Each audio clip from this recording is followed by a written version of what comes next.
Hello, everybody. Dr. Rick Wallace here, dropping in on you a little later than normal, but this morning has been somewhat eventful. Most of it in a good way, some of it in a challenging way, but I take it all in stride. But it allowed me to really think about how I wanted to engage anyone who watches this particular video.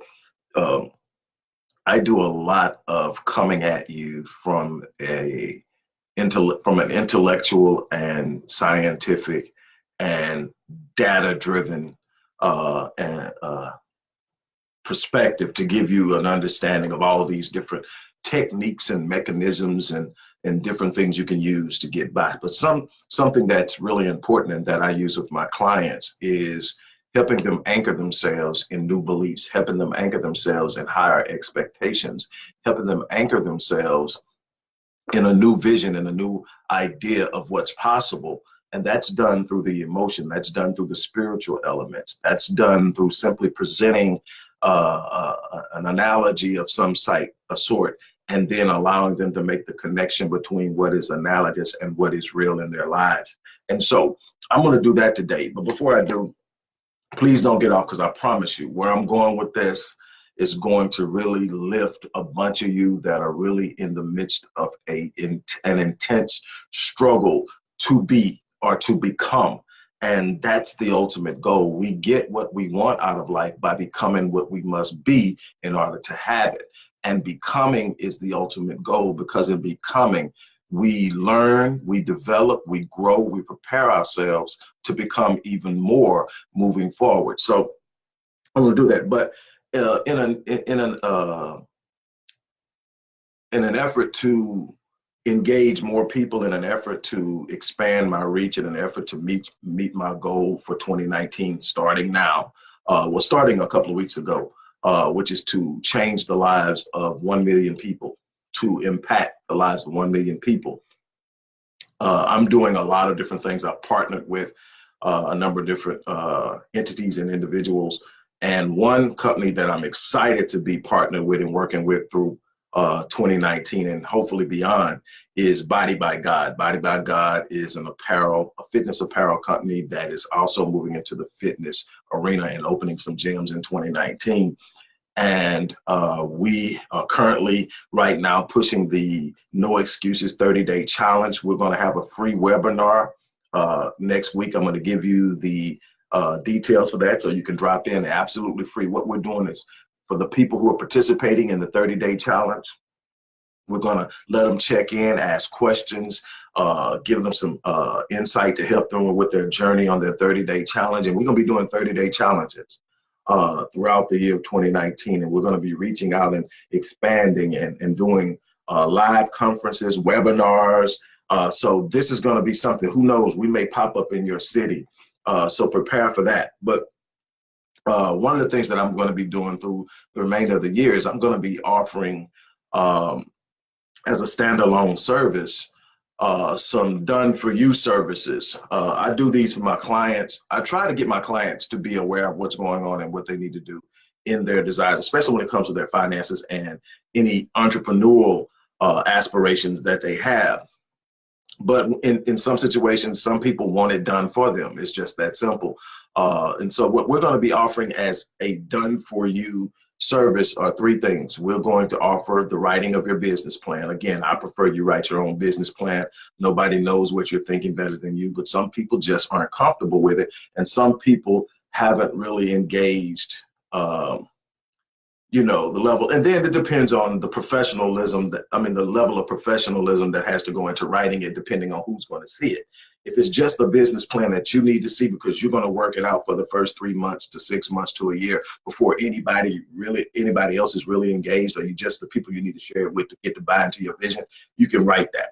But if you're writing it for funding, investments, to present to your bank, whatever it is, it does need to have some structure, and it does need to be written at a certain level, and it does need to be pretty detailed. And there are different levels. You can go from a mini to an enterprise level, and you got mini, professional, and all that in between. We're going to do that for you. We're going to do a mini for you. That's up to 10 pages. done for you at a very affordable price. Contact me for details. Another thing is we're going to do the marketing plan too. Now, the marketing plan is a part of the basic marketing plan is a part of your business plan, but the marketing analysis, marketing research, and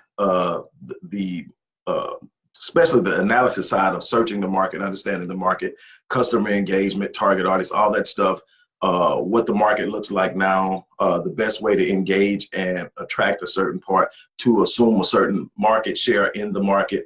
We're going to set that up for you. And finally, a basic setup on a website. If you don't have an internet presence, your business doesn't exist. Literally, you'll get some walk-in business, you'll get some repeat business, but if you want to expand and grow your business, you have to have, even if you got a brick and mortar store, a brick and mortar business, whatever it is you're doing, tax services, contracting, whatever, you need a site, because the website has basically replaced the business card. You still have business cards, but it used to be if you had business cards, that is what legitimized you to people you were meeting for the first time.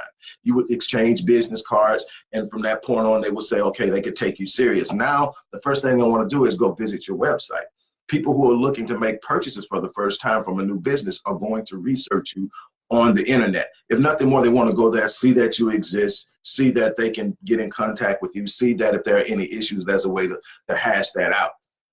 We're going to set that up for you, again, at a very affordable rate.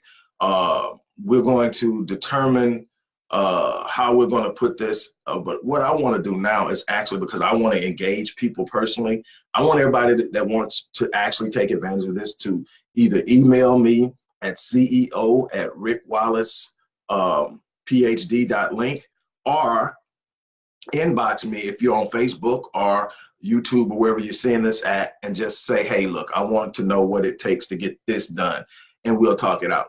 Now that I've gotten that out of the way, I could have gone on.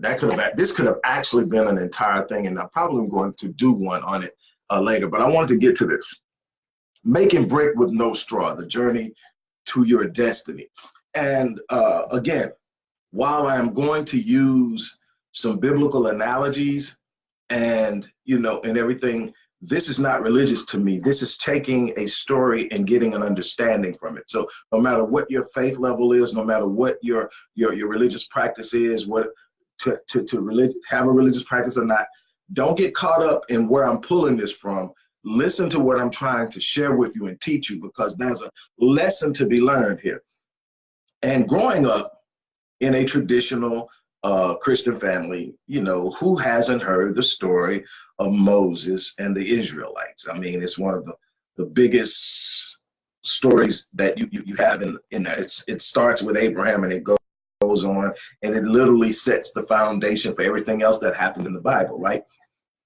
Well, okay, you go in, and there's this part where Moses is discovered by the daughter of Pharaoh and reared as a prince in Egypt, and then over the course of events is basically exiled from Egypt after killing 2 Egyptians who were beating on a Hebrew slave. And then he returns after an encounter with God to liberate the Hebrews. Now, this is what I want to get to. As Moses comes in, and his destiny is to liberate his people. And in the process, he has to engage the Pharaoh. And in engaging the Pharaoh, there's this ongoing battle. Now, Pharaoh in his mind is engaging Moses. He hasn't really truly grasped the concept of God, not in the sense that Moses is standing. So there's this thing where he's battling something in front of him, but there's something bigger behind the person he's battling. But the thing is, when Moses strikes, okay, if you don't do it, this is going to happen. There are these plagues, right? So if you don't do this, this is going to happen. It happens. So Pharaoh strikes back. And one of the things that Pharaoh does, and this is the one that caught me, it's so many different things that go on between this back and forth battle between Moses and the Pharaoh, right? But it gets lost in all of the things that's going on. But there's this point where Pharaoh punishes the Hebrews by saying, okay, you are going to have to continue to we're going to double the brick production quota, but then we're going to make you do it without straw. And so I did some research into making brick in ancient times and what straw was used for. It's like the reinforcement of the brick. It's what holds things together so that the brick can, harden and get, it's stronger, and it hardens and it sticks together. When you don't have straw, it's hard to hold that together. I mean, it's very, very difficult. Nothing is impossible. And that's what I want to get to. Everybody hears about this. There's this thing where these people are being told, we're going to double your brick quota, but we're not going to give you straw. And you can just hear the complaints. No straw, no straw. How are we going to make more bricks than we normally make without straw? They just not only doubled the quota, they doubled the difficulty. Check this out. They doubled the difficulty while doubling the quota. This is what you've been doing when you had everything you needed. Now we're going to make you double that, and we're going to take what you need the most. But what most people don't get out of this is what happened. They made the bricks. They kept making the bricks. They took the blow and kept making the bricks. They took the straw, but the Hebrews kept making the bricks. Now, everybody that's watching this video has been asked to make some bricks without straw. You've been given a dream inside your mind. You've been placed in a background of poverty, and you've been told to create wealth, but you don't have no straw.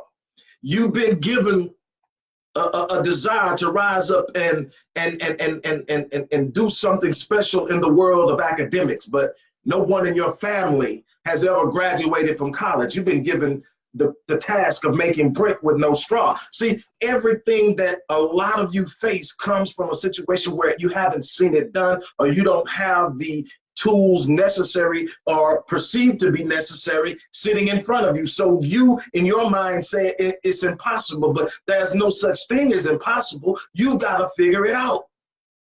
A lot of you are being held back, pushed back, and you're staring at this task in front of you. You want a strong marriage, but everything in your family background says dysfunction, divorce, and violence and domestic abuse. But you have a task in front of you to make brick without straw, but it's possible.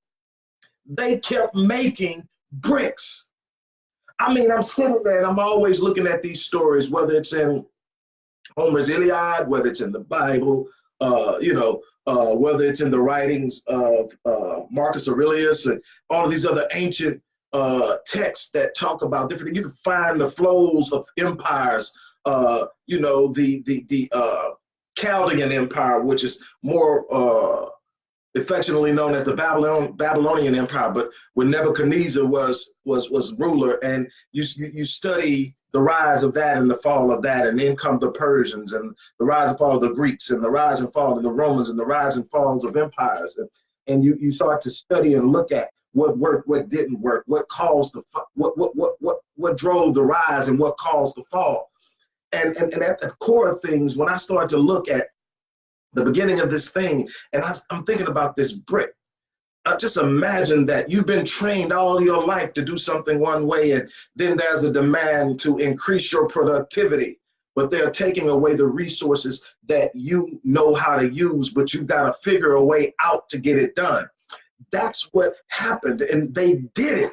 See, that's the thing that most people don't get in that story, is that was a ridiculous request, but the demand was met. Now, my thing is, I want you to understand that whatever you're facing in life, I don't care how difficult it is. I don't care what you've done in the past, where you've come from, what you've gone through.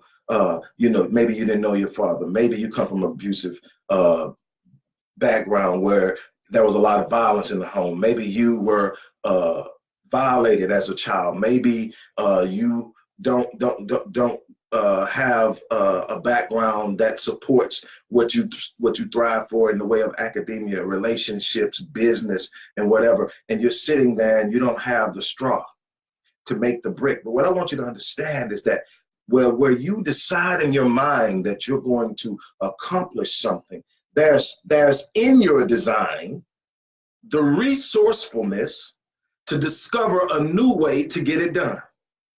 What you can look at over the course of the last 180 to 200 years is a situation of people discovering new ways to do things to overcome challenges.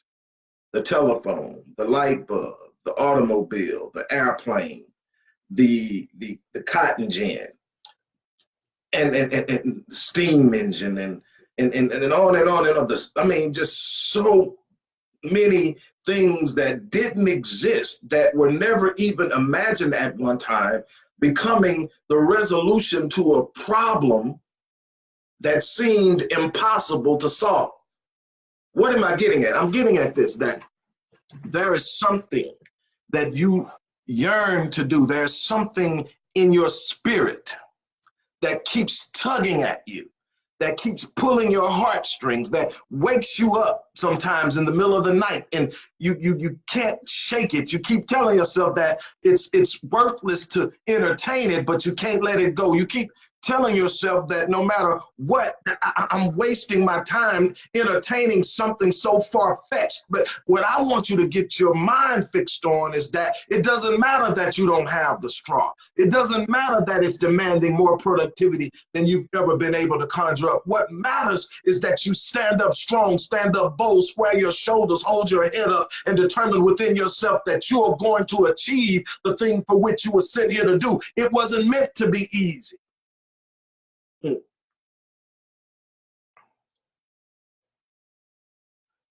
Young men, when you grew up in a home and there wasn't any father in the home at all, they took your straw. Keep making bricks. Young women, when you're trying to raise your progeny and there's no contribution from family, friends, the father, they took your straw. Keep making brick. Hey, to those of you out there that have a desire to be a business owner, but you didn't have anybody in your family that ever owned a business, and nobody to talk to you about finance, nobody to talk to you about how to put things together. They took your straw. Keep making bricks. I don't care what you've been through. I don't care what hardship you've gone through. Keep making bricks. And here's something that I want to drop on you.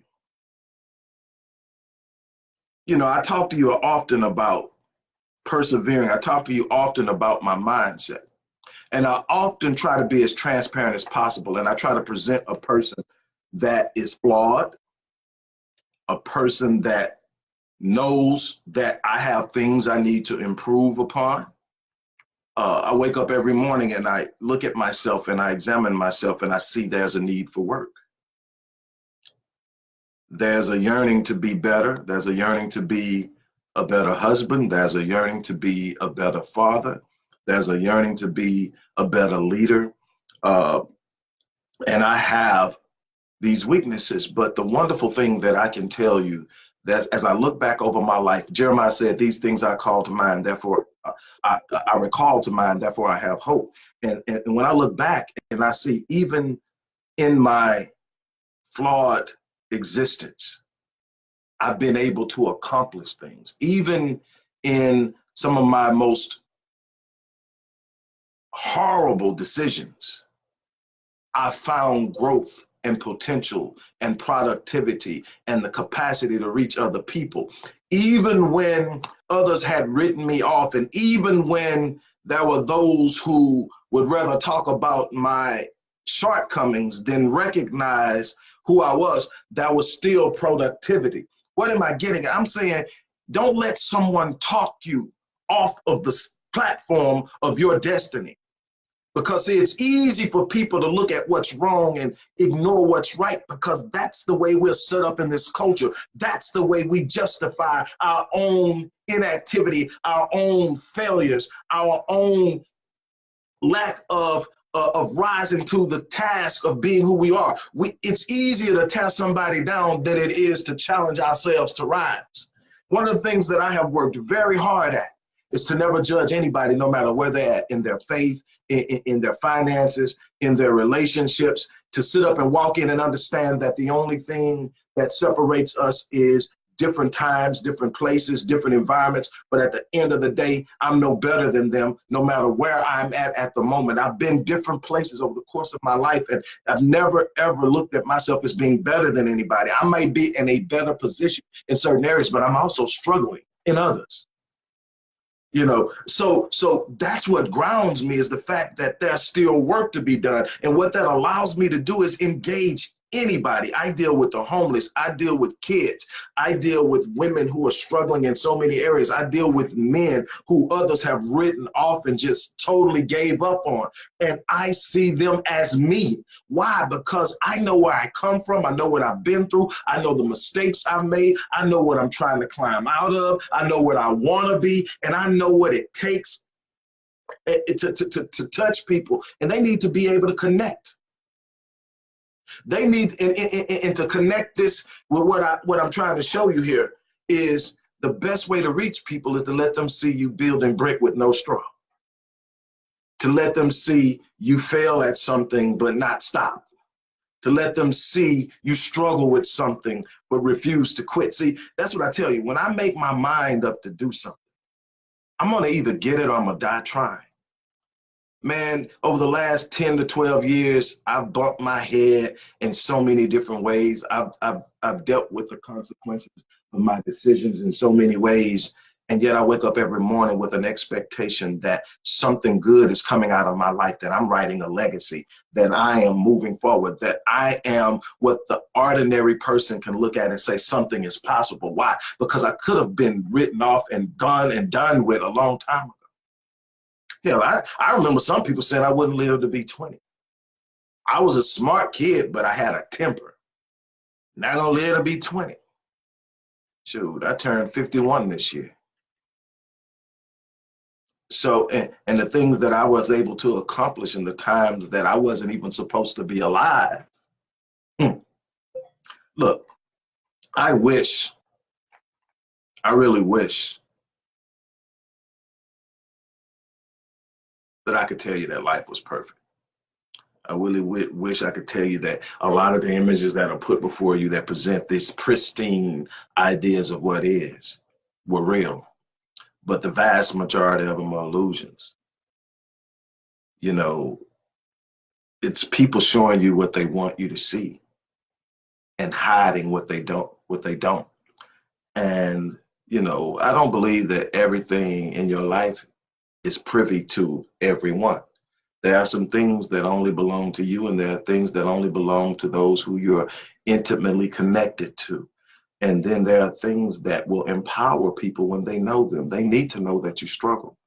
They need to know that you don't have it all together. They need to know that there are some moments that the darkness creeps into your paradise. They need to know that you're putting in work in the background.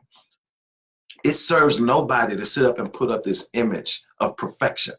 One of the things that I've always said when I stood before a crowd, whether it was in a church, on a stage, at a conference, and you know, and I've done many of these over the years. One thing that I've always said is I'm not coming to you to speak to you, to preach to you, to lecture to you from a platform of perfection. I'm a man who struggles. I'm a man who is learning and yearning to learn, and growing in the process and doing whatever I can. And it's a struggle.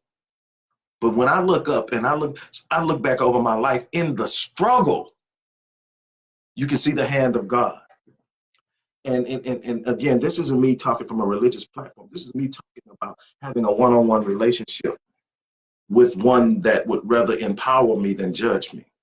So when other people judge me, it means absolutely nothing, because the one that matters isn't. Now, the demand on me is great, and there is no excuses being accepted. Now, but at the same point in time, I've got the room to be in process. See, people love to snatch that space you need to be in process away and demand perfection when they themselves don't possess it.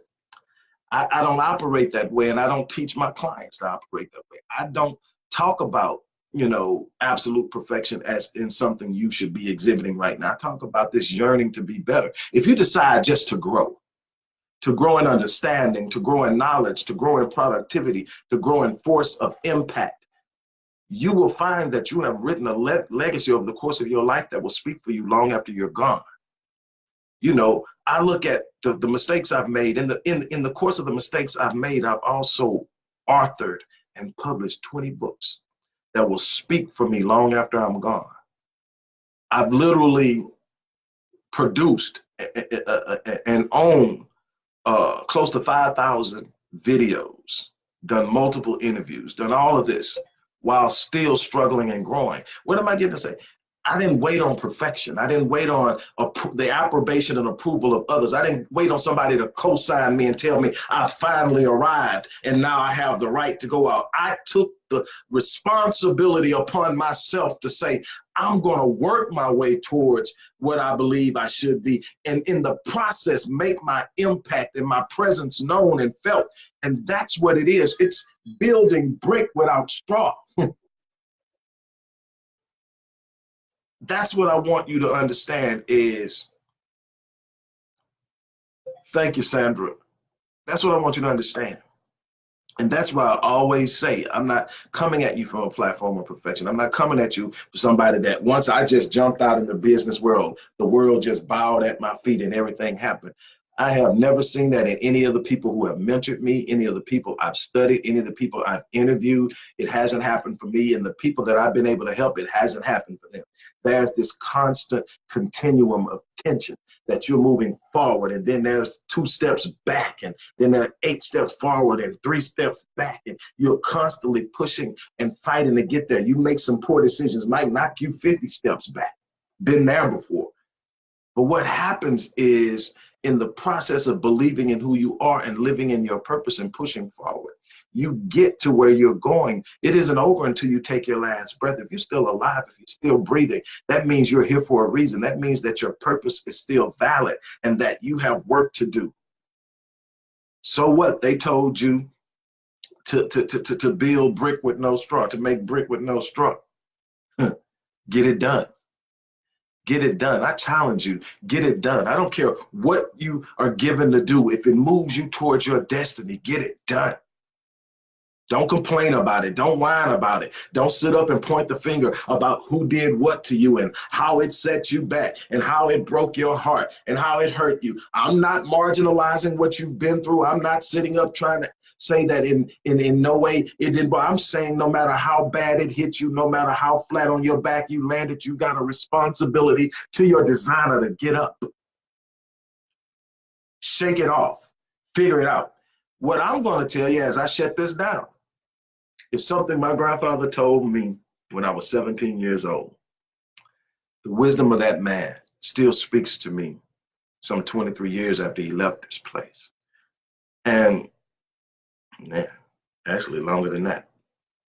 Wow. I'll keep waiting in the past. It's a lot longer than that. Man, I miss him. But he set me down one day as he was sitting on the porch. They sit down, and this was a common thing, you know, when I would come in from football practice, come in from track practice, he would sit down, son. And he said, I've shared a lot with you, but I want to give you this. If you can get what I'm going to give you today, it's going to take you so far. And, you know, I can't remember the exact words of how he said it, but I can remember specifically how I heard it. And he said that in life, you're going to be in one of 3 places. You're either going in a storm, or coming out of a storm. And I know you've heard me say this before, but listen to where I'm trying to go with it. He says, now, when you get in this storm, the first thing you're going to want to do is find someone to point the finger at and blame for being there.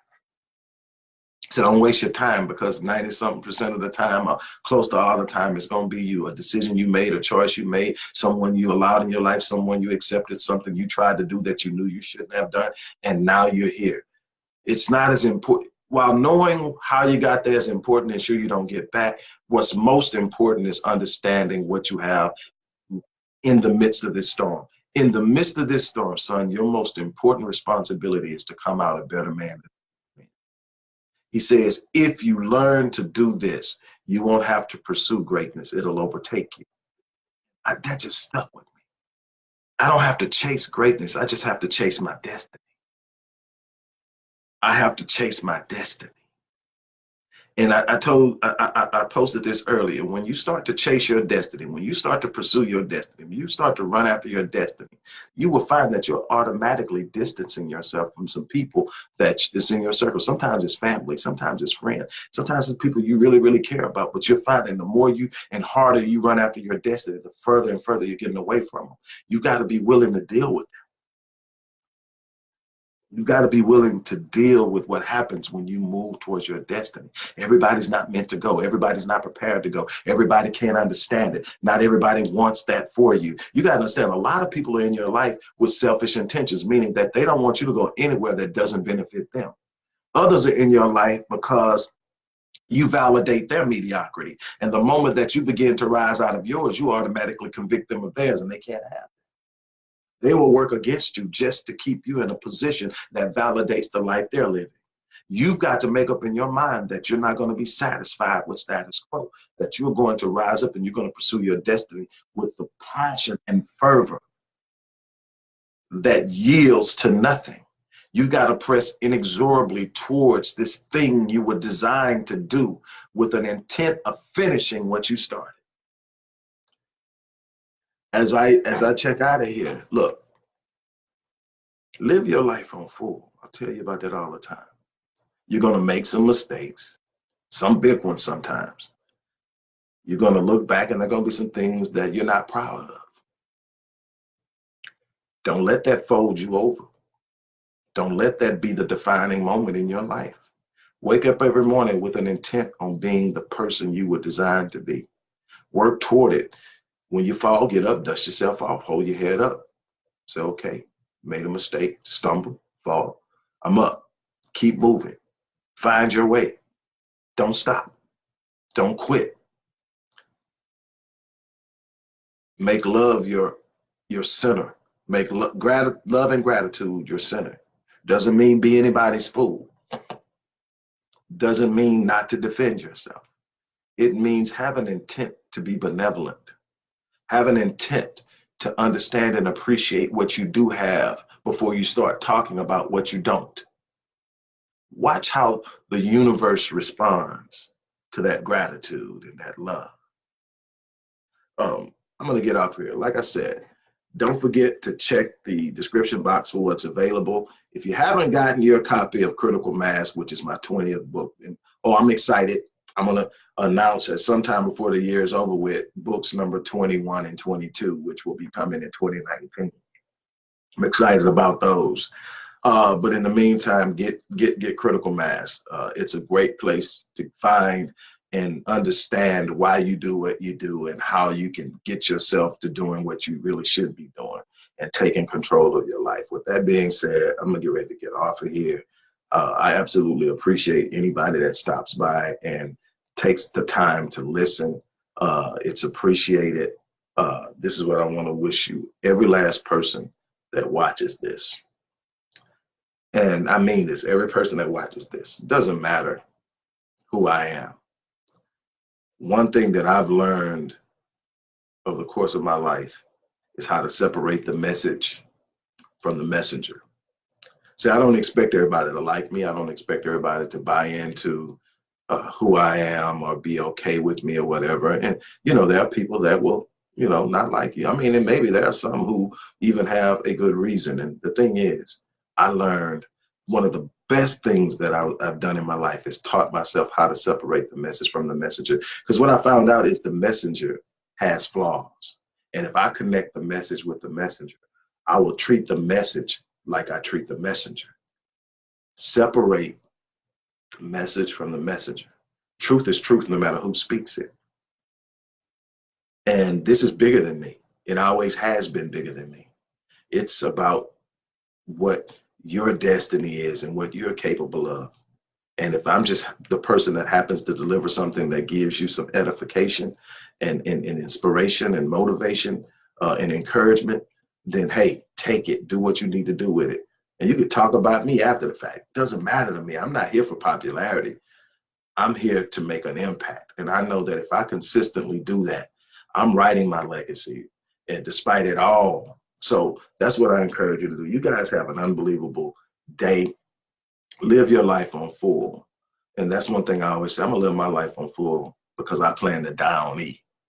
I'm not taking anything to the grave with me, but a fulfilled legacy. And I'm challenging you to do the same thing. With that being said, I'm out of here. You guys have an unbelievable day.